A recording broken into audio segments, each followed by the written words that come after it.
নমস্কার, দেখছেন TV news Bangla. আপনাদের সঙ্গে আমি অনির্বাণ। আজকের সাদা কথা কালো কথায় উচিত শিক্ষা নিয়ে। না, কাউকে ঠিক উচিত শিক্ষা দেওয়ার কথা হচ্ছে না, কথা হচ্ছে শিক্ষার উচিত বা অনুচিত ফি নিয়ে। বিভিন্ন খাতে বারবার টাকা, মোটা অঙ্কের ডোনেশন থেকে লাগাম ছাড়া ফি। মুখ্যমন্ত্রীর ধমকের মুখে আজ বেশ কয়েকটি নামী বেসরকারি স্কুল এবং বিশ্ববিদ্যালয়কে বেশ অসহায় দেখালো। কারো ফি 2,47,000 টাকা, কেউ নেয় বছরে 5 লক্ষ টাকা।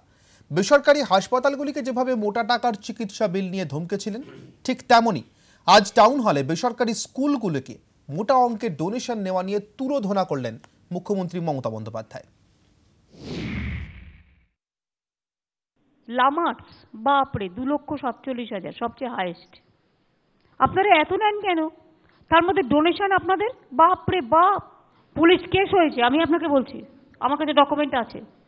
আপনি তো আমার বন্ধু, আপনি তো আমার শত্রু নন। স্কুল থেকে ওয়ান টাইম অ্যাডমিশন ফি এবং মাসে মাসে যেটা আপনাদের টিউশন ফি, এগুলো আমরা নিচ্ছি। তাহলে এই ডোনেশনটা কারা নিচ্ছে? সেটা তো বলতে পারবো না ম্যাডাম। তাহলে এবার থেকে বলে দিই পাবলিককে যে নো ডোনেশন। তাহলে আমরা বলে দিচ্ছি যে ডোনেশনটা নিয়ে যারা যারা টাউটাররা ডোনেশন নিচ্ছে, ডোনেশন ইজ নট অ্যালাউড। সবচেয়ে ভালো মেসেজ যায়। যদি কেউ অন্যায় করে তারাও ধরা পড়ুক, আমি চাই। নিশ্চয়ই এটা good decision. Thank you so much, it's a very good decision.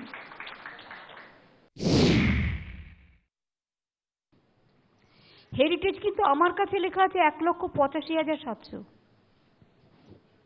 Not that 9,000 rupees per month, so it comes to 1,08,000.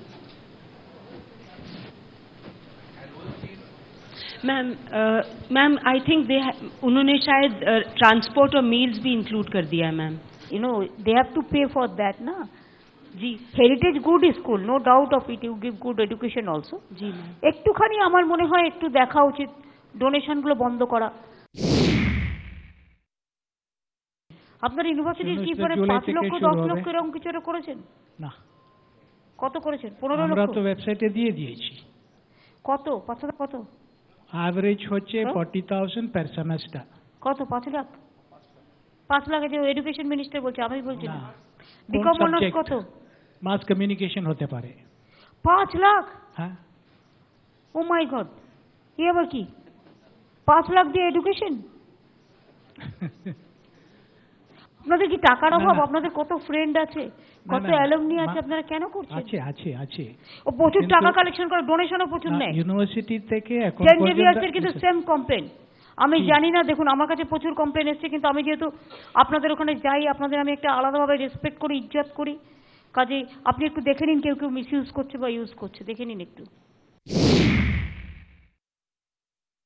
শিক্ষা আয়তনে কে এসছেন? ওদের অবশ্য কম আছে। আপনাদের 45,000 মধ্যে আছে আমাদের অ্যাট দ্য মোমেন্ট 60,000 হয়েছে। আর আমাদের কোনো সিকিউরিটি ডিপোজিট নেওয়া হয় না। মাসের যে টিউশন ফিটা সেটা হচ্ছে 3,800 টাকা। আপনি কি ওখানকার প্রিন্সিপাল? না, আমি ওখানকার secretary general of the group. আপনাদের ওখানে কি ম্যাডাম ট্যান্ডন আছে? হ্যাঁ, সঙ্গীতা ট্যান্ডন। উনি এলাকায় ক্লাসে অত অন্যান্য নেতাদের বক্তৃতা শোনান কেন? একটু বলবেন তো, আমরা জানি এগুলো। It's very bad. শিক্ষায়তনে আমি নিজেও বিএড পড়েছি, সুতরাং it is my college also. সেটা নয়, কিন্তু আই ফিল ব্যাড যখন আমি শুনি যে বাচ্চারা চায় না, কিন্তু বাচ্চাদের জোর করে একটা এলইডির সামনে বসিয়ে নেতাদের বক্তৃতা শোনানো হয়। আমার বক্তৃতা শোনালেও আমি অখুশি হব। যদি এটা কোনো একটা জ্ঞানের কিছু হয় সেটা আমি বুঝতে পারি, জ্ঞানের নয়, এটা পলিটিক্যাল বক্তৃতা শোনানো হয়। Sorry madam. সরি ম্যাডাম বা সরি স্যার, এটা আর চলবে না। সামনের বছর থেকে এসব বন্ধ। বলা ভালো এই এখন থেকেই, যবে থেকে বৈঠক হলো তারপর থেকে। স্বাস্থ্যের পরে শিক্ষাক্ষেত্র, বেসরকারি শিক্ষা প্রতিষ্ঠানগুলোর জন্য একটা রেগুলেটরি কমিশন তৈরি করে দিলেন রাজ্য সরকার। তেমনভাবেই সেই পথেই এগোতে চাইছে। শিক্ষা সচিব ছাড়াও এই কমিশনে পুলিশ কর্তা, স্কুল পরিদর্শকরা তো থাকবেনই, এবং তার সঙ্গে স্কুলের প্রতিনিধিরাও থাকবেন। অবশ্যই রিপ্রেজেন্টেটিভ হিসেবে সমস্ত স্কুলের প্রতিনিধিকে একসঙ্গে রাখা সম্ভব নয়। এখান থেকে আমাদের সঙ্গে আজকে আলোচনায় উপস্থিত অতিথিদের আপনাদের পরিচয় করে দিই। আমার বাঁ দিক থেকে রয়েছেন ডিপিএস নলেজ সিটির পক্ষ থেকে শতদ্রুবাবুকে স্বাগত জানাচ্ছি। শতদ্রু চট্টোপাধ্যায় আমাদের সঙ্গে রয়েছেন নবারুণ দে, আইসিএসসির কনভেনার, অভিক মজুমদার রাজ্য সিলেবাস কমিটির চেয়ারম্যান, এবং রমা সান্যাল। রমাদির তার সন্তান এই মুহূর্তে একটি বেসরকারি শিক্ষা প্রতিষ্ঠানেই পড়ে, তার নামও আমরা জানাবো, রমাদি নিজেই জানাবেন, কিন্তু এই মুহূর্তে সেই প্রতিষ্ঠানের নাম বলছি না, তার কারণ নামের থেকেও কাজ তাদের আরও ভয়ঙ্কর। জন্ম হোক যথাতথা, কর্ম হোক ভালো, আমরা শুনে এসেছি। জন্ম কোথায় হয়েছে আমরা নিশ্চয়ই জানি, এই শহরে জন্ম এই শিক্ষা প্রতিষ্ঠানের, কিন্তু কর্ম কতটা ভালো সেটা আগে শুনে নিই, তারপর তার জন্ম পরিচয় বৃত্তান্তে যাব। সবার আগে আমি প্রথম আপনাদের প্রাথমিক প্রতিক্রিয়াই নেব চারজনের। একদম প্রথম যদি শতদ্রবাবু আপনাকে দিয়ে শুরু করি, আজকের এই বৈঠক কিভাবে দেখছেন আপনারা? ঠিক তার সিদ্ধান্ত। এক মাসের যদি ইতিহাসের পাতাটা যদি আমরা একটু উল্টাই, যেদিন মাননীয় মুখ্যমন্ত্রী বিধানসভায় দাঁড়িয়ে রেগুলেটরি এবং ফি স্ট্রাকচার নিয়ে বক্তব্য পেশ করেছিলেন, আমরা স্টুডিওয়ে প্রথম আমরা কিন্তু বলেছিলাম যে একটা রেগুলেটরি কমিশন, এই ইটিভির মাধ্যমে আমরা বলেছিলাম একটা regulatory commission including of ICSE, CBSE এবং মধ্যশিক্ষা পর্ষদের প্রত্যেকটা স্কুলকে নিয়ে একটা পরিকাঠামো বাঁধা হোক। তারপরে অনেক উত্থান পতনের মাধ্যমে আজকে টাউন হলে 60খানা স্কুল রেজিস্ট্রেশনে আমরা যেটা দেখেছি, there were 60 schools represented themselves, এবং বিভিন্ন আধিকারিকরা ছিলেন, মাননীয় মুখ্যমন্ত্রী এবং আমাদের পার্থবাবু, আমাদের মাননীয় এডুকেশন মিনিস্টারের মাধ্যমে অনেকের কাছ থেকে বক্তব্য শোনা হয়েছে এবং একটা রেগুলেটরি কমিশনের একটা ইনফরমেশনের মতো একটা উনি তুলে ধরেছেন। এটাই শেষ নয়, this is the first step of this long journey. আমরা এই জার্নির ফার্স্ট স্টেপ হিসেবে আমি অন্তত ব্যক্তিগতভাবে দেখছি। এবার এটা প্র্যাকটিক্যাল ওয়েতে কিভাবে ইমপ্লিমেন্টেশন, যেটা আমরা আগেও বারবার বলেছি যে ইমপ্লিমেন্টেশন তার আগের দিন সময়ের অভাবে আমরা ইমপ্লিমেন্টেশন নিয়ে বেশিক্ষণ কথা বলতে পারিনি। আমার ধারণা আজকে আমরা পারবো। শতদ্রবাবু আসছি সেই পার্টে।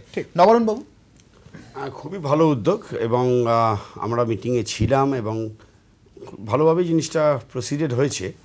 তবে এবং আমরা খুশি যে সবাই যে সোসাইটির প্রাইভেট স্কুলরা খারাপ নয়, তারা এক্সরবিটেন্ট ফিজ নেয় না, সেটা আমাদের স্কুল এডুকেশন ডিপার্টমেন্ট মুখ্যমন্ত্রী মহোদয়কে জানিয়েছেন এবং শিক্ষামন্ত্রীও জানেন, এবং the schools have been singled out, সেটাও খুব ভালো মুভ, সো দ্যাট সমাজে সবাই জানুক যে কারা কী করছে। বিকজ এই স্কুলগুলোতে, তার মধ্যে কিছু স্কুলগুলোতে প্যারেন্টসের একটা ক্রেজ রয়েছে, তাদের এই জিনিসটা থেকে তাদের বেরিয়ে আসা দরকার, কারণ তাদেরকে বেসিক্যালি ফ্লিস করছে এই স্কুলগুলো, তাদেরকে বেসিক্যালি চিট করছে। কারণ যে এডুকেশনটা প্যারেন্টসরা অন্যান্য অনেক স্কুলেও পাবে, তার মানে মাল্টিপল কোনো গুণ নেই, ফ্যাক্টর নেই যে ফ্যাক্টরে সেখানে যাচ্ছে, সেটা একদিক দিয়ে ভালো। আর সেকেন্ড পার্ট যে রেগুলেটরি কমিটি, সেখানে আমার একটু ওয়েট অ্যান্ড সি আমার পদ্ধতি নিতে চাই যে জিনিসটা কিভাবে হয় কি না। নিশ্চয়ই আমাদের স্কুল এডুকেশন ডিপার্টমেন্ট এটা নিয়ে ভাবনা চিন্তা করবেন। আজকে একটা প্রপোজাল এসছে, নিশ্চয়ই মুখ্যমন্ত্রী যখন প্রপোজাল দিয়েছেন এটা ইমপ্লিমেন্টেডও হবে। তবে আমরা একটু দেখতে চাই, কারণ যে নামগুলো উঠে এসছে যারা এই কমিটিতে থাকবে, many of them are accused of charging exorbitant fees. যারা অ্যাকিউজড তারা কি করে ন্যায্য বিচার করবে, এটা আমার একটুখানি ডাউট আছে বোঝার। বেশ, আমি আসবো এই প্রসঙ্গটা তো আলোচনাতে, যে এদেরকেই কমিটিতে রাখার পিছনে আসলে অন্য কোনো উদ্দেশ্য আছে কিনা, কোথাও তাদের হাত পা বাঁধার কৌশল কিনা। অভিবাবু, আপনার কাছ থেকেই প্রতিক্রিয়া নেব এবারের ক্ষেত্রে, যে আজকের এই বৈঠক এবং তার ইমিডিয়েট যে সিদ্ধান্তগুলো, সিলেবাস কমিটির চেয়ারম্যান হিসেবে রাজ্যের বা একজন শিক্ষাবিদ হিসেবে আপনি কিভাবে দেখছেন? অত্যন্ত অভিনন্দনযোগ্য এবং গুরুত্বপূর্ণ পদক্ষেপ। আমি জানি না ভারতবর্ষের অন্য কোন রাজ্যের মুখ্যমন্ত্রী এত বড় একটা নিয়ন্ত্রণ রেখা তৈরি করবার ব্যাপারে উদ্যোগী হয়েছেন। মাননীয় মুখ্যমন্ত্রী আজকে 3টে জায়গা আমাদের সামনে তুলে ধরেছেন বলে আমার মনে হয়। প্রথম কথা হলো যে এই যে নিয়ন্ত্রণহীনভাবে শিক্ষার প্রতিষ্ঠানগুলো হয়ে উঠছে একটা মুনাফার প্রতিষ্ঠান, অর্থাৎ নিয়ন্ত্রণহীনভাবে মুনাফা শিক্ষাকে ঢেকে দিচ্ছে, এটা খুবই সমাজের পক্ষে একটা দুর্যোগ। দ্বিতীয় কথা হলো, যেটা আরও গুরুত্বপূর্ণ এই সূত্রেই, যে মেধা যেন অর্থের কারণে হারিয়ে না যায়, সেটা তো একটা বিদ্যালয় এবং একটা শিক্ষা প্রতিষ্ঠানকে দেখতে হবেই। এবং তৃতীয়, সেই জন্যই তিনি এক ধরনের একটা মীমাংসা করবার চেষ্টা করেছেন এবং একটা অত্যন্ত গুরুত্বপূর্ণ পদক্ষেপ, যে নিয়ন্ত্রণ তৈরি করবার জন্য একটা কমিটি তৈরি করা হচ্ছে, যারা আগামী দিনে দেখবেন যাতে এই ধরনের ঘটনায় মেধা হারিয়ে না যায় এবং বাংলার মুখ যেন মলিন হয়ে না পড়ে। রমাদি, আপনার কাছ থেকে চাইব প্রতিক্রিয়া। অভিভাবক হিসেবে আপনার কেমন লাগছে আজকে? মাননীয় মুখ্যমন্ত্রী আজকে দূরদর্শনের মাধ্যমে যেটা দেখলাম আমরা, খুবই সংবেদনশীল ভূমিকা নিয়ে এসেছেন এবং বিভিন্ন বেসরকারি স্কুলকে অতিরিক্ত অনুদান বা আদায় নিয়ে বা পঠন পাঠনের দিকেও আলোকপাত করেছেন এবং স্পেশালি উনি যেটা দৃষ্টিপাত করার চেষ্টা করেছেন ডোনেশন, এবং অনেক নামি দামি স্কুলকেও বিভিন্ন প্রশ্নের সম্মুখীন করেছেন। কিন্তু অবাক হলাম যে কিছু কিছু নতুন স্কুল 365 দিন 730 দিনের মধ্যে একটা স্কুল থেকে 10টা স্কুল হয়ে গেছে, এরকমও অনেক স্কুল কলকাতা শহরে দেখা যাচ্ছে, কিন্তু তাদেরকে দেখতে পাইনি। কিছু পুরনো স্কুলও আছে, তারাও সবাই আসেনি। তবে ওনার এই উদ্যোগকে অভিনন্দন জানিয়ে একজন মা হিসাবে আমি কিছু কথা রাখছি, অভিজ্ঞতা রাখছি যে একটা স্কুল আছে যে আমি আজকের এসে আমার কন্যা সন্তান, সে সিবিএসই বোর্ডে ভর্তি হয়েছিল 2 বছর আগে, খুব ভালো নম্বর নিয়ে পশ্চিমবঙ্গ মানে ওয়েস্ট বেঙ্গল বোর্ড থেকে পাশ করেছে, মানে মাধ্যমিক পরীক্ষাতে। সেখানে আমি এক চাকুরিরত মা, আমার কাছে সেই স্কুল যখন প্রথমে আসে বলে যে আন্ডার ওয়ান রুফ, একটা ছাদের নিচে সবই পাবে, আলাদা টিউশন, আলাদা কোচিং, আলাদা করে ডাউট ক্লিয়ার, এগুলো কিছুই করতে হবে না। খুব সুন্দরভাবে আমাদের বুঝিয়েছিলেন ওই স্কুলে ভর্তি করানোর জন্য, যে প্রলোভন দেখিয়েছিলেন। ওনারা নিজেরা এসেছিলেন, বাড়ি বাড়ি গিয়েছিলেন, প্রত্যেকের বাড়িতে কিভাবে তৈরি হচ্ছিল এরকম একটা বিষয়, থার্ড ফ্লোর পর্যন্ত তৈরি হয়ে গেছিল যখন যায়। কিন্তু তারা যা ব্রোশিওর যা দেখিয়েছিল স্কুলের, প্লেগ্রাউন্ড থেকে শুরু করে সব কিছু, বিগত 2 বছরে সেটা তো নেই এখনো। তো স্যারেরা আছেন, বলবেন যে ওনারা বলেছিলেন যে আপনি সকালবেলা ওয়েস্ট বেঙ্গল বোর্ডে পড়াবেন, জয়েন্টের এক্সাম দিতে গেলে আপনাকে সিবিএসসি বোর্ডে পড়াতে হবে কোচিং সেন্টারে, একটা স্টুডেন্টে নেওয়ার পক্ষে প্রবলেম।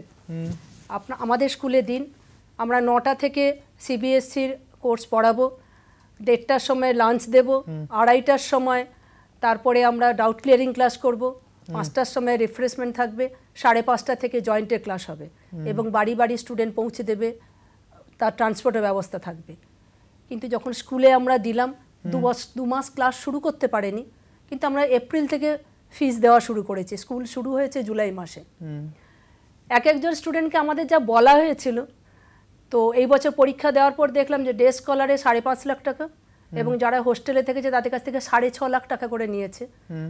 দুঃখের বিষয় হচ্ছে যে সিলেবাসটুকুও কমপ্লিট করেনি। আপনাকে কত টাকা দিতে হয়েছে? আমি টোটাল 5,49,000 টাকা দিয়েছি সব মিলিয়ে এই 2 বছরে, এবং তার সমস্ত বিল আমি নিয়ে এসেছি।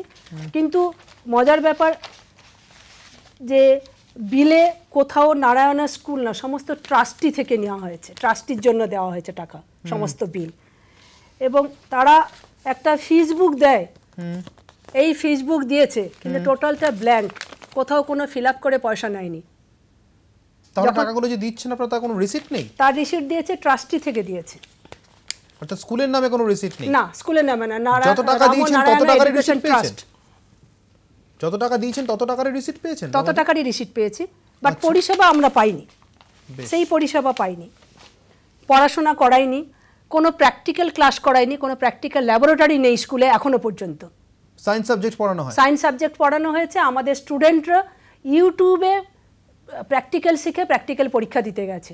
এটা কি CBSE board, CBSE affiliated school? CBSE affiliated class 9 পর্যন্ত, কিন্তু আমাদের বলা হয়েছিল সারা ভারতে এতগুলো স্কুল আছে, আমাদের বলা না, তারা নিত্য নৈমিত্তিক প্রত্যেক দিনই কাগজে দিচ্ছে, আজকেরও কাগজে দিয়েছে, পুরো পেজ জুড়ে দিয়েছে, এত বড় স্কুল এত কিছু, কিন্তু এটা সবটা সত্যি নয়। আমরা খোঁজ নিয়ে দেখেছি, একটা বিভিন্ন স্কুলে যোগাযোগ করেছি, তো এটা সবটা সত্যি নয়। তারা আমাদের বলেছিল না, এখন কি অ্যাফিলিয়েশন রয়েছে? ক্লাস 12 এখন অ্যাফিলিয়েশন নেই। তাহলে আপনার মেয়েরা কোথা থেকে পরীক্ষা দেবে? 6 মাস বাদে আমাদের ছেলেমেয়েরা যখন বাড়িতে এসে ছবি নিলেন যে আমাদের রেজিস্ট্রেশনের জন্য লাগবে, মাস বাদে একটা রেজিস্ট্রেশন সার্টিফিকেট নিয়ে এসে দেখাতে দেখলাম আমরা অন্য স্কুল থেকে পরীক্ষা দিচ্ছি, যেটা আমাদের কাছে ক্লিয়ার ছিল না। আমাদের কাছে বলা হয়েছিল 365 ডেজের মধ্যে আমরা অ্যাফিলিয়েশন পেয়ে যাব, আমাদের স্কুল থেকে নারায়ণের স্টুডেন্ট হিসাবে পরীক্ষা দেবে, কিন্তু দেয়নি। যে স্কুলগুলোতে দিয়েছে প্র্যাকটিক্যাল পরীক্ষা দিতে গেছে 30-এর মধ্যে 21 পেয়েছে, 20 পেয়েছে। একটা অভিনব জালিয়াতির কথা আপনি বললেন, এটাকে শিক্ষা না বলে এক কথায় জালিয়াতি বলা যায়। এই জালিয়াতিটা যারা করছেন এবং আপনি একজন মা হিসেবে তার শিকার হয়েছেন, অভিভাবক হিসেবে আপনার সন্তান তার শিকার হয়েছে, এই অভিজ্ঞতা শেয়ার করতে ফিরে আসছি এবং তার সঙ্গে সঙ্গে অন্যদের প্রতিক্রিয়া নেব। একটা ছোট বিরতির সময় আছে, বিরতির পর ফিরছি সাদা কথা কালো কথার সঙ্গে। থাকুন দিনভর।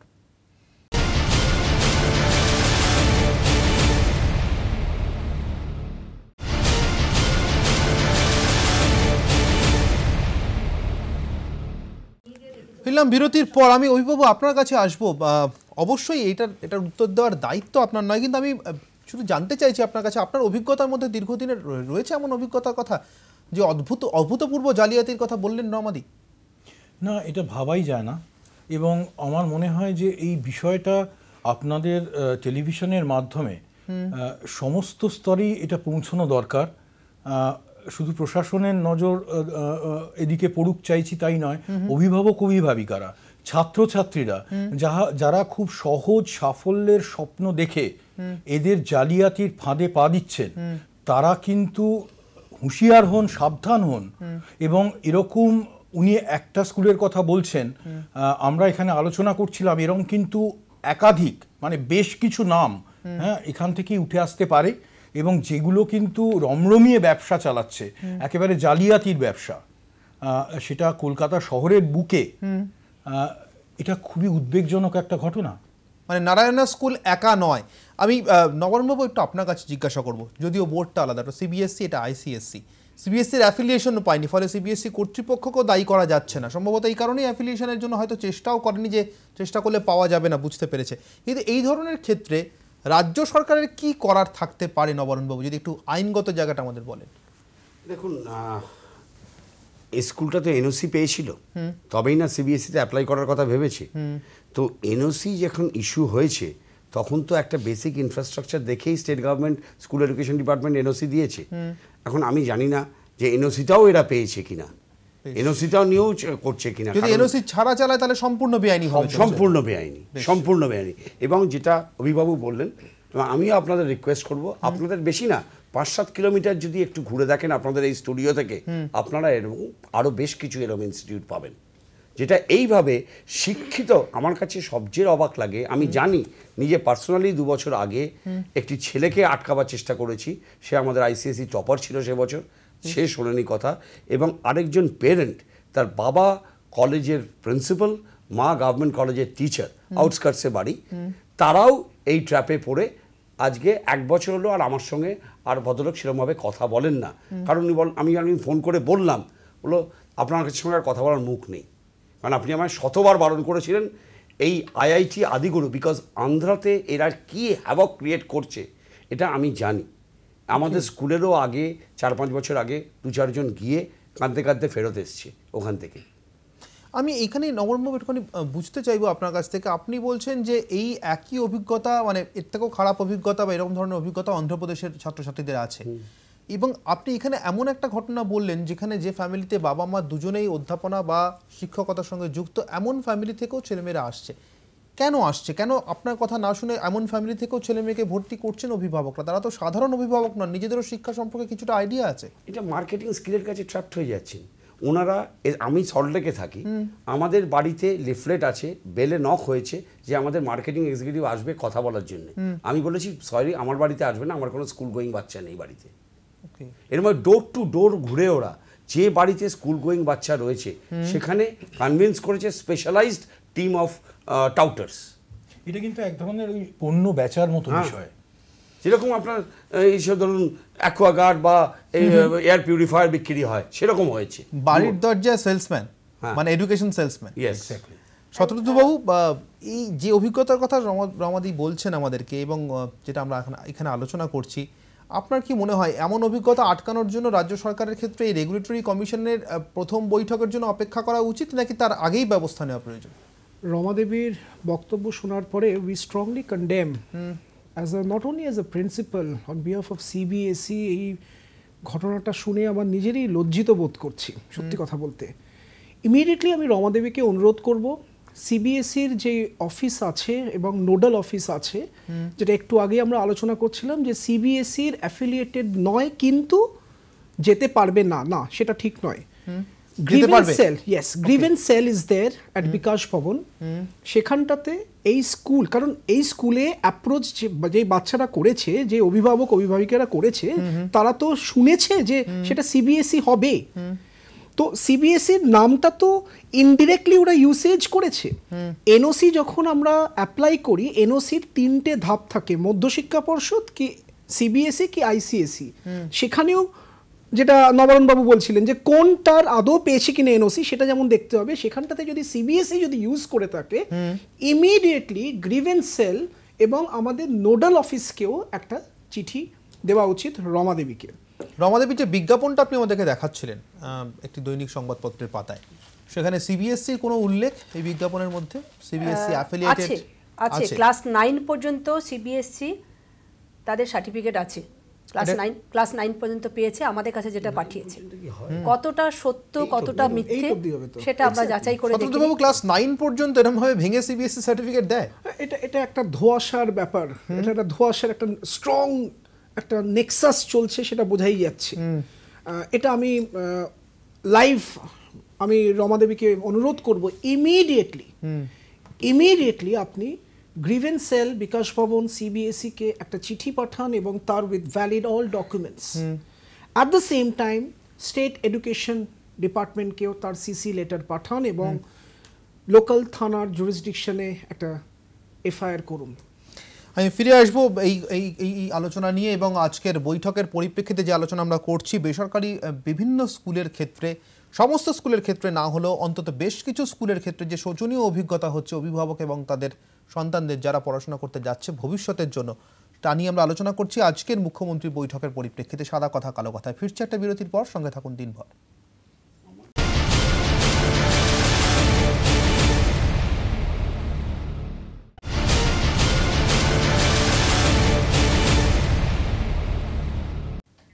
ফিল্ম একটা বিরতির পর সাদা কথা কালো কথা আমরা আলোচনা করছি উচিত শিক্ষা নিয়ে, যেখানে আজ টাউন হলে রাজ্যের বেসরকারি স্কুলগুলোকে নিয়ে বৈঠকে বসেছিলেন মুখ্যমন্ত্রী মমতা বন্দ্যোপাধ্যায় এবং যেখান থেকে একটি রেগুলেটরি কমিটি তৈরি করার কথা ঘোষণা হয়েছে এই স্কুলগুলির ডোনেশন, ফি এবং অন্যান্য বিষয়, পড়াশোনা সংক্রান্ত বিষয় দেখার জন্য।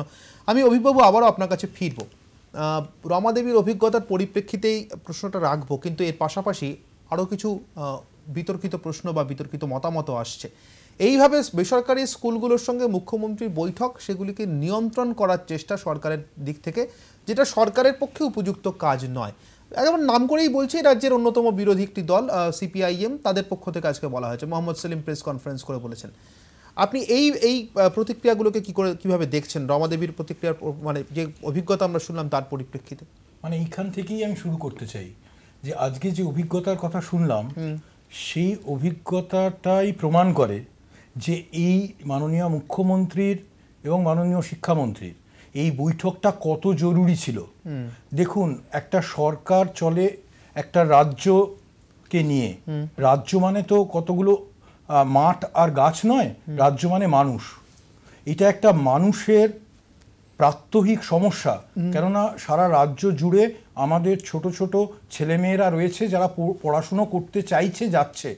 বাংলার মুখ উজ্জ্বল হোক, এটা আমরা সবাই চাইছি। সেখানে যদি দিনের পর দিন একটা অভিজ্ঞতার কথা শুনলাম, যেটা প্রতারণা বা জালিয়াতি বললে কম বলা হয়, মেধা হত্যার এই যে প্রক্রিয়াটা চলছে, এই মেধা হত্যার প্রক্রিয়াটার তাহলে পদক্ষেপ নেবেন কে? তাহলে কি আমরা পুরো জিনিসটাকে একেবারে মুনাফার হাতে আমাদের শিশুদের ভবিষ্যৎ, আমাদের নাগরিকদের ভবিষ্যৎকে ছেড়ে দেবো? আমি জানি না কে বা কারা প্রশ্ন তুলছেন, সেই প্রশ্নের ভিত্তিটা কি, তারা কি বলতে চাইছেন? নৈরাজ্যের কথা বলছেন না আইনের বিরুদ্ধে যেতে বলছেন? মানে প্রত্যেক দিন মানুষ কষ্ট পাবে, মানুষ একেবারে ধ্বংস হয়ে যাবে, ছাত্রছাত্রীদের মেধা নষ্ট হয়ে যাবে, হাত গুটিয়ে বসে থাকবে সরকার? রমাদি, আপনার কাছে আসবো আমি। আপনি আরও কিছু অভিজ্ঞতার কথা বলছিলেন যে এই স্কুলে ভর্তি হওয়া অত্যন্ত মেধাবী ছাত্রছাত্রীদের, অত্যন্ত মেধাবী ছাত্রছাত্রী, তারা র্যাঙ্ক করে আসা ছাত্রছাত্রী এর আগে বিভিন্ন পরীক্ষাতে, তাদের কি অবস্থা হয়েছে গত 2 বছর এখানে পড়াশোনা করে, হ্যাঁ। যদি সেটা একটু আমাদের সঙ্গে শেয়ার কিছু করেন। কিছু স্টুডেন্ট আছে CBSE, ICSE, West Bengal board 94%, 95%। Agartala স্টেটে যে ফার্স্ট হয়েছে মেয়েটি, সেও এখানে এসে ভর্তি হয়েছে। খড়গপুর আইআইটি প্রফেসরের ছেলে ভর্তি হয়েছে। পুলিশে চাকরি করেন ডিএসপি, তার ছেলে ডন বস্কো থেকে পড়াশোনা করে এখানে এসে ভর্তি হয়েছে। সেই ছেলেগুলো 2 বছর এখানে পড়াশোনা করার পর বিগত 28 তারিখে যে ফলাফল এসছে, দেখা গেছে যারা ওই নাম্বার পেয়ে এসছে তারা আজকে 2, 3, 9, 5 করে নাম্বার পেয়েছে। একটা সাবজেক্টে এক একটা সাবজেক্টে 2 পেয়েছে, 0 পেয়েছে। এখানে যারা আছেন তাদেরকে পূর্ণ শ্রদ্ধা জানিয়ে আমি তাদের কাছে একটা প্রশ্ন রাখছি, যে ছেলেগুলো তাদেরকে বলা হয়েছে বারবার স্কুল থেকে বোর্ডের নাম্বার নিয়ে চিন্তা করবে না, তোমরা কম্পিটিটিভ এক্সাম নিয়ে রেডি হও। সর্বভারতীয় প্রতিযোগিতামূলক পরীক্ষাতে যারা নিজেদের স্থান করে নিয়েছে, একজন ছেলে ওবেরয় গ্রুপের 90 জনের মধ্যে সে র্যাঙ্ক করেছে 42। একটি মেয়ে আগরতলার, সে স্যাট 1 স্যাট 2 ক্লিয়ার করেছে, বিদেশে একাধিক ইউনিভার্সিটিতে চান্স পেয়েছে। সে এখানে যে নাম্বার পেয়েছে সেই নাম্বার নিয়ে বাইরে যেতে পারছে না। কিছু স্টুডেন্ট 270 জনের মধ্যে 230 জনের উপর কম্পার্টমেন্টাল পেয়েছে। আমার একটা প্রশ্ন রমাদি আপনার কাছে, ধরুন এই 2 বছর ধরে যে পড়াশোনাটা চলেছে, যারা এই নাম্বারগুলো পেয়েছে, যে সমস্ত স্টুডেন্টরা, তারা তো অন্তত একটা সেলফ অ্যাসেসমেন্টের মধ্যে ছিল, তাদের অভিভাবকরা অন্তত ছিলেন। আইআইটির অধ্যাপকের ছেলেও আপনি বলছেন এই স্কুলে পড়াশোনা করছে, তাদের অভিভাবকরা নিশ্চয়ই পড়াশোনার দিকে নজর রেখেছেন। তারা এই 2 বছর ধরে বুঝতে পারেননি যে এই স্কুলে আসলে পড়াশোনাটাই হচ্ছে না, যেটার জন্য ছেলে মেয়েকে দেওয়া। বারে বারে স্কুল কর্তৃপক্ষের সঙ্গে কথা বলা হয়েছে, তারা বলেছে চিন্তা করবেন না, আমরা সব করে দিচ্ছি। যখন 12-এ রেজিস্ট্রেশন হয়ে গেছে, 12-এ ওঠার পরে যখন আমরা কিছু বাবা মা বুঝতে পেরেছি 11-এর রেজাল্ট দেখার পরে, এবং দিনের পর দিন পরীক্ষা হতো না। আচ্ছা, গুণীজনেরা আছে, এটা কিভাবে সম্ভব আমাকে একটুখানি বুঝিয়ে দিন, যে বিভিন্ন সর্বভারতীয় পরীক্ষাতে এই ছেলে মেয়েরা ভালো রেজাল্ট করছে, অথচ স্কুলে পড়াশোনা চলছে না এবং বোর্ডের পরীক্ষাতে ভালো আমরা বাধ্য হয়েছি আমরা আলাদা করে প্রাইভেট টিউশন দিতে বাড়িতে। ওখানে 8,000 টাকা প্রতি মাসে দেওয়ার পরও বাড়িতে 10,000, 15,000 টাকা দিয়ে টিউশন রাখতে বাধ্য হয়েছি 11-এর রেজাল্ট দেখার পরে, কম্পিটিটিভ এক্সামের জন্য। ছেলেরা সর্বভারতীয় পরীক্ষা নয়, বিদেশের পরীক্ষাতেও কৃতকার্য হয়েছে সাফল্যের সঙ্গে। কিন্তু এখানে এসে যে কজন ছেলে মেয়ে খুঁড়িয়ে খুঁড়িয়ে পাশ করেছে, 55%, 60%, 48%, তারাও কিন্তু কোনো গভর্নমেন্ট কলেজ বা ভালো কলেজে ভর্তি হওয়ার সুযোগ নেওয়ার অবস্থাতে নেই, তারা কোথাও পড়তে পারছে না। আপনারা সবাই আছেন গুণীজন, আপনারা বলুন, যে স্টুডেন্টগুলো এত ভালো ভবিষ্যৎ যাদের ছিল, তারা এই স্কুলে এসে তাদের ভবিষ্যৎ নষ্ট হলো, তাদের জন্য দায়ী কে? কে নেবে তাদের দায়িত্ব? কিন্তু এই 2 বছর ধরে আপনারা অভিভাবকরা, রমাদেবী, এই 2 বছর ধরে আপনারা অভিভাবকরা কেন কোনো মামলা মোকদ্দমার পথে হাঁটেননি, কোনো অভিযোগ করেননি? কারণ মামলা তো অনেক পরে কথা, কোনো অভিযোগ করেছেন কোথাও? বারে বারে বলা হয়েছে, স্কুলের কথা বলছি না, বারে বারে বলা হয়েছে স্টুডেন্ট এখানে পড়ছে, রেজিস্ট্রেশন হয়ে গেছে। আমরা বিগত পরশু দিনকারে যখন গেছি তখনও আমাদের এটাই বলা হয়েছে, আমাদের রিজিওনাল অফিসের যথেষ্ট ভালো পরিচয়, আমাদের উপর ভরসা রাখুন, আমাদের সঙ্গে যা যোগাযোগ, আপনারা যদি ভরসা না রাখেন আলটিমেটলি খারাপ হবে। থ্রেট করেছে স্কুল কর্তৃপক্ষ। রিজিওনাল অফিস বলতে কি ভুবনেশ্বরের কথা বলেছেন। এখন যিনি প্রিন্সিপাল আছেন, আজকে সকালে উনি প্যারেন্টসকে বলছেন, না না না, আমার তো এখানে সিবিএসই ক্লাস 9 পর্যন্ত আছে, 9 পর্যন্ত আমি রেসপন্সিবল, 10, 11, 12 এটা জাস্ট কোচিং সেন্টার, যে স্কুল থেকে পরীক্ষা দিয়েছে আপনারা সেই স্কুলের সঙ্গে যোগাযোগ করুন। আপনারা কি কোনো লিখিতভাবে কোনো অভিযোগ দায়ের করেছেন? হ্যাঁ, লিখিতভাবে অভিযোগ দায়ের করা হয়েছে, নিউটাউন থানাকেও জানানো হয়েছে। আজকে এই স্কুলটা ক্লাস 9 পর্যন্ত অ্যাফিলিয়েশন পেয়েছে, প্রতিদিন সংবাদ মাধ্যমে আসছে এশিয়ার লার্জেস্ট স্কুল।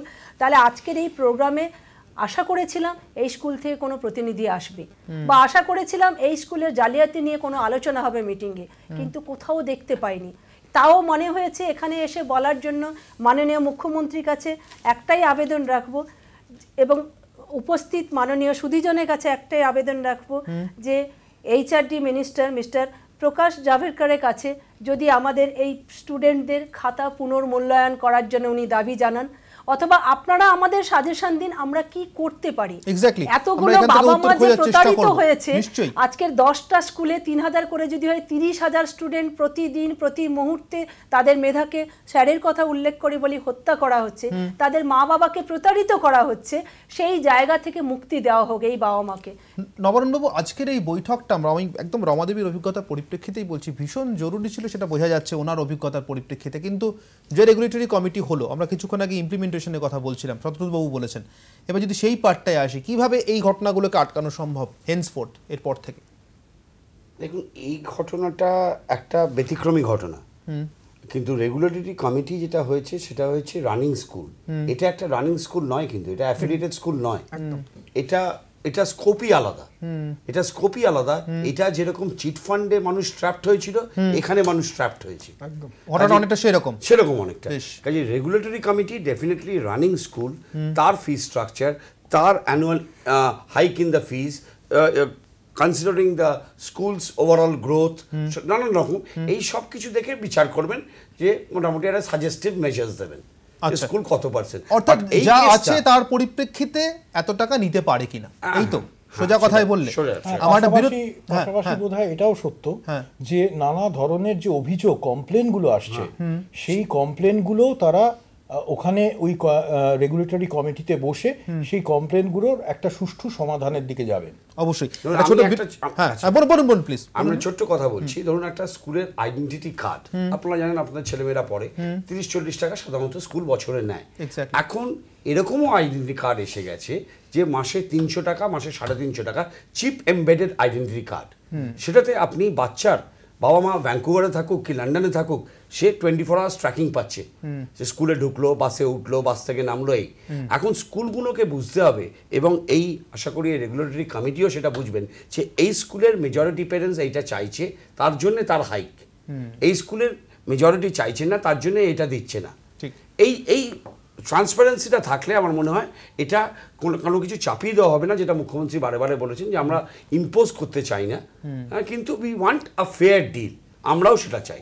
আমার একটা বিরতির সময় আছে, বিরতির পর ইমপ্লিমেন্টেশন প্রয়োগ কিভাবে হবে, রেগুলেটরি কমিটি কিভাবে এই উচিত শিক্ষা ব্যবস্থার মধ্যে নিয়ে আসতে পারবে আমাদেরকে, সে নিয়ে আলোচনাতে ফিরবে একটা ছোট বিরতির পর। সঙ্গে থাকুন দিনভর।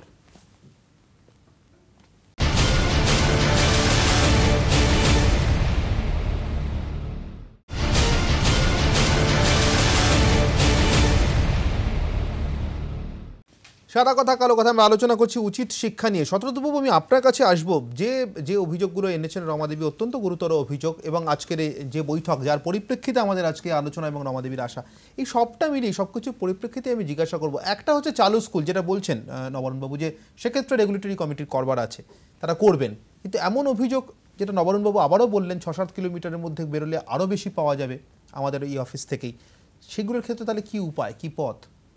এই প্রতারণা তো চলছে একদম। যেটা হচ্ছে যে রেগুলেটরি কমিশনের জন্মগ্রহণ কিছুক্ষণ ঘন্টা আগে হয়েছে, তো এই মুহূর্তে রেগুলেটরি কমিশনের কাছে অ্যাপ্রোচ করার আগে আমি যেটা বরাবর বলে থাকি, যে education is under concurrent list, both central government as well as state government can impose and edit cut যে কোনো কিছু।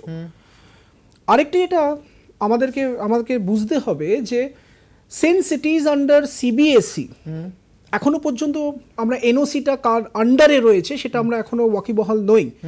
যদি এটা সিবিএসই হয়, যদি এটা আইসিএসই হয়, তাহলে ইমিডিয়েটলি সেই বোর্ডের আন্ডারে তাদের একটা গ্রিভেন্স সেল সবসময় থাকে। নবরণবাবু আইসিএসির ক্ষেত্রে আরো ভালো করে বলতে পারবেন। আচ্ছা, আমি ধরে নিন শতদ্রুতবাবু, আমি জিজ্ঞাসা করছি সিবিএসইর ক্ষেত্রে, যেহেতু আপনার স্কুল সিবিএসই, সেই কারণে জিজ্ঞাসা করছি যে ধরুন সিবিএসইর ক্ষেত্রে কোনো একটি স্কুল বেশি টাকা নিচ্ছে বলে মনে হচ্ছে অভিভাবক, এনওসি আছে, ধরে নিন এনওসি আছে, অ্যাফিলিয়েশনও আছে, রমাদেবীর মতো অভিজ্ঞতা নয়, ক্লাস 12 পর্যন্ত অ্যাফিলিয়েটেড, ওই স্কুল থেকেই পরীক্ষা দেয়, সমস্ত কিছু আছে, কিন্তু তারপরেও অভিভাবকদের মনে হচ্ছে বা অভিভাবকদের মনে হচ্ছে অনেক বেশি টাকা নিচ্ছে, যেতে পারেন সিবিএসই কোথাও?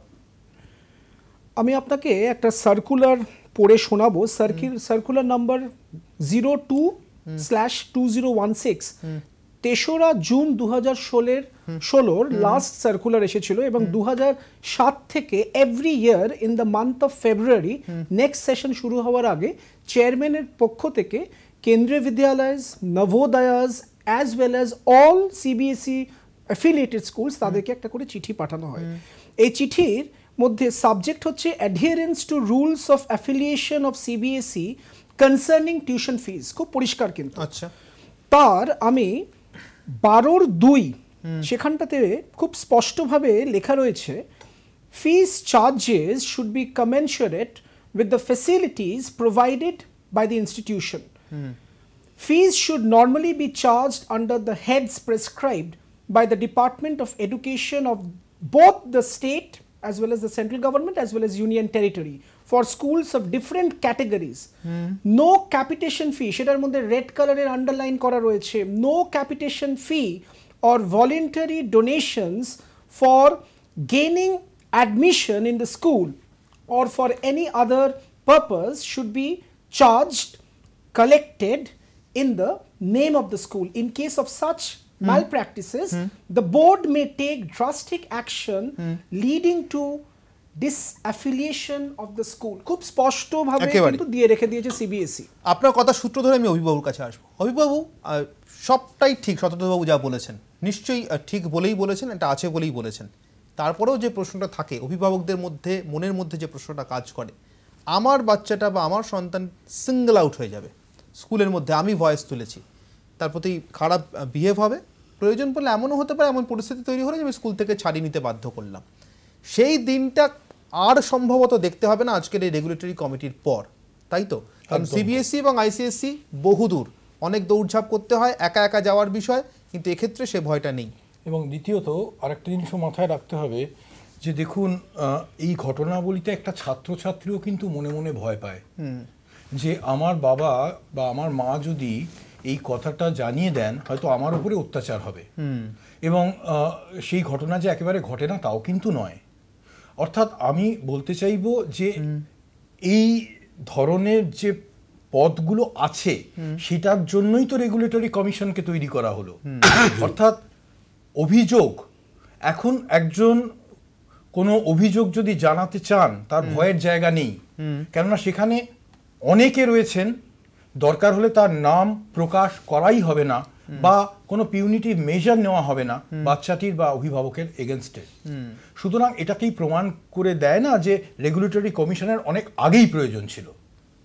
নবারুণ বাবু, হ্যাঁ, এটা তো হলো, কিন্তু অ্যাজ ইট ইজ ধরুন আমাদের বলছি council for the Indian school certificate, আমাদের যে কোনো প্যারেন্ট বা স্টুডেন্টও লিখতে পারে, ইউজুয়ালি প্যারেন্টসদের লেটারই এন্টারটেন করা হয়। যদি কাউন্সিলকে কোনো ইরেগুলারিটি জানায়, ইমিডিয়েটলি কাউন্সিল সেটাকে ফটোকপি করে স্কুলকে ফেরত পাঠায় ফর দেয়ার রেসপন্স।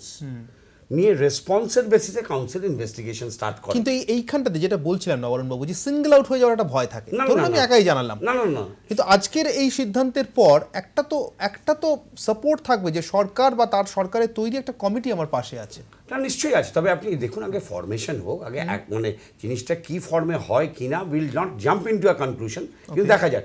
আর আমার একটা জিনিস ছোট বলার আছে, এইখানে নারায়ণা স্কুল নয় হাজার হাজার বাচ্চাকে চিট করছে, তবে যে ফিডার স্কুলগুলো এক্সিস্ট করছে সেই ফিডার স্কুলগুলোর এগেইনস্টে কি অ্যাকশন নেওয়া হচ্ছে, মানে যারা আসলে অন্য স্কুলের ছাত্রছাত্রীদের পরীক্ষা দেওয়ার ব্যবস্থা করে দেওয়া, আমরা কাউন্সিলে সেই টার্ম করি ফিডার স্কুল, এবং আমরা প্রত্যেক ফিডার স্কুলের এগেইনস্টে উই স্ট্রিক্ট অ্যাকশন। কারণ আমাদের কাউন্সিলের জানা আছে যে এই স্কুলটার এরিয়া হচ্ছে 2000 স্কোয়ার মিটার, এর ক্লাসরুম এই কত, এই তার ক্যাপাসিটি, ঠিক আছে। হঠাৎ তার মানে তার রেজিস্ট্রেশন হতে পারে ম্যাক্সিমাম 100-110, যদি 3টে সেকশন থাকে 150-র কাছাকাছি। যদি সাডেনলি আমরা দেখি, এরকম আমাদের চলছে একটা ইনভেস্টিগেশন একটি স্কুলের, সাডেনলি যদি দেখি সেই স্কুল থেকে 20টা স্কুলদের বাচ্চা নিয়ে 500 রেজিস্ট্রেশন করিয়ে দিয়েছে, তাহলে ইমিডিয়েটলি আমাদের রেজিস্ট্রেশন ব্লক হয়ে যায় এবং ইনভেস্টিগেশন স্টার্ট হয়। সেটা বন্ধ করাটা বোধহয় এই জালিয়াতিগুলো বন্ধ করার একটা সহজ উপায়, অতি সহজ উপায়, যদি রেজিস্ট্রেশনে চেক করা যায়। রমাদেবী, রেগুলেটরি কমিটির কাছে তো যাবেনি, তৈরি হয়ে গিয়েছে, কিন্তু ইমিডিয়েটলি যেটা বলছিলেন শতদ্রবাবু বা নবারুণবাবু যে পরামর্শ দিচ্ছিলেন, আপনারা ইমিডিয়েটলি অভিযোগগুলো করবেন তো সরকারিভাবে? 100বার করব। আমরা শুধু ক্লাস 12-এর পরীক্ষা দিয়েছে শুধু সেই ছাত্রছাত্রী নয়, ক্লাস 2-র ছাত্রছাত্রীর বাবা মারাও ভীষণভাবে উদ্বিগ্ন এই ব্যাপারটা নিয়ে। মজার ব্যাপার হচ্ছে স্কুল আমাদের সঙ্গে এরকম লুকোচুরি খেলেছে, যেদিন সিবিএসই থেকে আসে অডিট করতে স্কুলের এই পারমিশন দেওয়ার জন্য, সমস্ত 11, 12, 10 স্টুডেন্টদের ছুটি দেওয়া হয়েছে, তাদের কাছে বলা হয়েছে আমাদের স্কুলটা 9 পর্যন্ত। আমরা পরের দিন জানতে পেরেছি সেটা। আজকের কমিটি হয়েছে, তাদের কাছে অবশ্যই অভিযোগ জানাবো, কিন্তু আপনাদের সবার কাছে আমার বিনীত অনুরোধ, প্রচুর স্টুডেন্ট ত্রিপুরা থেকে এসছে, দার্জিলিং থেকে এসছে, বিহার থেকে এসছে, উড়িষ্যা থেকে এসছে, নেপাল থেকে এসছে। আজকে ত্রিপুরা থেকে যখন এসছে, শেষ মুহূর্তে যখন টিউশন দিতে হয়েছে আলাদা, বাবা ত্রিপুরাতে আছে, মা এখানে আছে, বাবা এখানে আছে, একেবারেই মা রমাদি, ওখানে। আমি বুঝতে সেই পেরেছি। জায়গাতে হ্যাঁ। আপনাদের কাছে যেটা ঘটে গেছে, এই 200-250 স্টুডেন্ট যে সমস্ত কম্পার্টমেন্ট এটা যেন আর না ঘটে সেটার জন্য নিশ্চয়ই তাদের আমাদের জন্য কথা কি বলবো। পরামর্শ হ্যাঁ। দিচ্ছেন আপনারা? আমি লাস্ট একটি রমাদেবীকে একটি সাজেশন দেব, যেহেতু এটা বৃহত্তর একটি জায়গা নিয়ে হয়েছে, not only West Bengal, Tripura উনি মেনশন করছেন এতগুলো এবং state। এতগুলো স্টেট, আপনাকে আমি অনুরোধ করব ইস্টার্ন রিজিনাল কাউন্সিল, যেটা আমাদের হেডকোয়ার্টার্স ইজ ইন ভুবনেশ্বর, সেখানেও আপনি একটা সিসি করে যাওয়া, যাবতীয় আপনার যা অভিযোগ সেটা ইস্টার্ন রিজিনাল কাউন্সিল ইনক্লুডিং আমাদের মাননীয় এইচআরডি মিনিস্টার প্রকাশ জাভড়েকরকেও ডিরেক্টলি জানান। একটা লেটার দেওয়া উচিত। অনেক ধন্যবাদ শতদ্রু চট্টোপাধ্যায়, তবে নবারুণ এই দে, বছরের অভিক রেজাল্ট যেটা মজুমদার এবং এসছে সেটা রমা নিয়ে কি সান্যাল, আপনারা কিছু চারজনকে আমাদের পদক্ষেপ সঙ্গে নেবেন? সময় দেওয়ার জন্য আমাদের আজকে সাদা কথা কালো কথা এখানেই শেষ করতে হচ্ছে। দিনের সেরা বাছাই খবর নিয়ে এরপরে থাকছে রাত 9টার নিউজরুম। সঙ্গে থাকুন দিনভর।